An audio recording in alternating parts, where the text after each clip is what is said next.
राजधानी दिल्ली की अरविंद केजरीवाल सरकार मुसलमानों के साथ भेदभाव कर रही है। बहुत सारे मामलों में मुसलमानों को नज़रअंदाज किया जा रहा है। मुस्लिम बहुल इलाकों में तमाम तरह की समस्याएं मौजूद हैं, लेकिन उनका हल नहीं किया जा रहा है।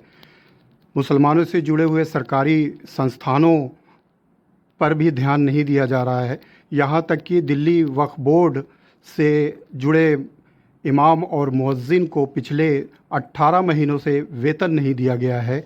इस मामले में ऑल इंडिया सैफ़ी फ्रंट के चेयरमैन और वर्ल्ड पीस हार्मनी के चेयरमैन शकील सैफ़ी साहब से हमने बात की और उनसे जानने की कोशिश की कि क्या वजह है कि दिल्ली वक्फ बोर्ड के इमामों को और मुअज्जिनों को तनख्वाह नहीं मिल पा रही है और इसके लिए वो क्या कर रहे हैं।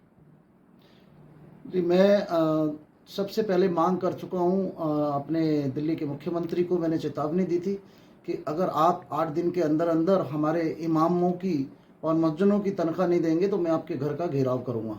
तो सबसे पहले अभी 8 दिन नहीं हुए हैं, क्योंकि मैं सिर्फ 2 दिन और बचे उसकी वेट कर रहा हूँ। और साथ ही मैंने दिल्ली के एलजी से भी टाइम मांगा है, क्योंकि मैं एलजी साहब से भी गुजारिश करूँगा कि हमारे इमामों की तनख्वाह दी जाए और हमारे मुअज्जिनों की तनख्वाह दी जाए, क्योंकि उनका जो घर का खर्चा है इमामियत करके और अपना नमाज पढ़ा करके ही वो लोग करते हैं। और 17-17, 14-14, 18-18 महीने उन लोगों को तनख्वाह नहीं दी जाती है, तो उनका घर का खर्च बेचारों का कहाँ से चलेगा। लेकिन फिर भी मैं एलजी साहब से भी मांग करूंगा और इसके लिए मैं एक पत्र कल देश के प्रधानमंत्री आदरणीय नरेंद्र मोदी जी को और अपने एलजी साहब को भी दूंगा। लेकिन केजरीवाल जी, आप मुसलमानों के साथ बहुत गलत कर रहे हैं। एक तरफ हमारी आपने जो है उर्दू अकेदमी खाली पड़ी हुई है हमारी, उसमें आपने कोई नियुक्ति किसी मुसलमान की, पूरी दिल्ली में आपके पास कोई मुसलमान ही नहीं है। दूसरा, वक्फ बोर्ड भी अभी हमारा खाली पड़ा है। हज कमेटी हमारा अच्छा कार्य कर रहा है, क्योंकि वो एलजी साहब ने किया है, उसका श्रेय हमारे दिल्ली के लेफ्टिनेंट गवर्नर को जाता है। हज कमेटी बहुत अच्छा काम कर रही है। और केजरीवाल जी, आपको तो देखना चाहिए कि मुसलमानों ने आपको जिताया है, मुसलमानों ने आपको वोट दी, मुसलमानों ने आपको हमेशा से आपको दिल्ली में, जब से शीला दीक्षित और कांग्रेस को ख़त्म करके आप आए हो, लेकिन अब आपका मुंह भंग हो चुका है। जब से दिल्ली दंगे हुए हैं, लोग केजरीवाल जी की नीयत को साफ समझ चुके हैं। केजरीवाल जी, मुसलमानों के साथ आपको अत्याचार नहीं करना चाहिए। मुसलमानों के साथ आप अत्याचार करते हैं, हमारे इमामों की तनख्वाह नहीं देते हैं, हमारे मुस्लिम मस्जिदों को आप वक्फ बोर्ड की ज़मीन पे अगर कोई एक्शन होता है, हमारे इतनी मज़ारे पर एक्शन हुआ, आपकी सरकार ने, आपकी वक्फ बोर्ड के चेयरमैन ने, जो भी मौजूदा चेयरमैन रहे, उन्होंने कोई आवाज़ नहीं उठाई। आप लोगों को कोर्ट जाना चाहिए था, सुप्रीम कोर्ट जाना चाहिए था, हाई कोर्ट जाना चाहिए था।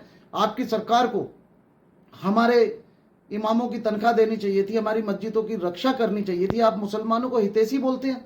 आप कहाँ से मुसलमानों के हितैषी हैं? आप तो मुसलमानों के साथ गद्दारी कर रहे हैं। आप मुसलमानों को कोई फेवर नहीं दे रहे। मुसलमानों की कितने हमारे, मैं ऐसे बता दूं, जो वक्फ बोर्ड के अंदर कब्रिस्तान आते हैं, जिसकी ज़मीन खाली पड़ी है, हम कितनी बार आपसे मांग कर चुके हैं। पहले शीला दीक्षित जी की सरकार थी, उत्तम नगर, विकासपुरी में, शकूरपुर में, इंद्रलोक में शीला दीक्षित जी ने वक्फ बोर्ड की ज़मीन पर कब्रिस्तान की अलाटमेंट दी थी। उस अलाटमेंट के लिए भी आपने मना कर दिया। वो अलाटमेंट की ज़मीन भी आज खाली पड़ी है। कब्रिस्तान के लिए उनको 10-10 किलोमीटर, 7-7 किलोमीटर दूर जाना पड़ता है।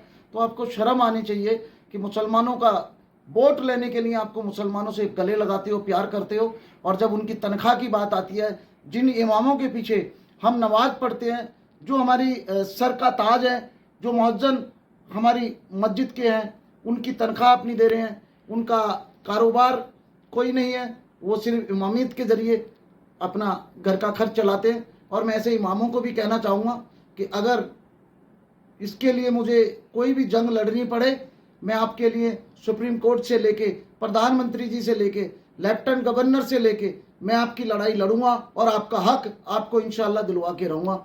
आप भी सब मेरे लिए दुआ करें। मैं इसमें लड़ाई में, इस जंग में मैं कामयाब हूँ। आप सबसे गुजारिश है कि आप भी मेरे लिए दुआ करें।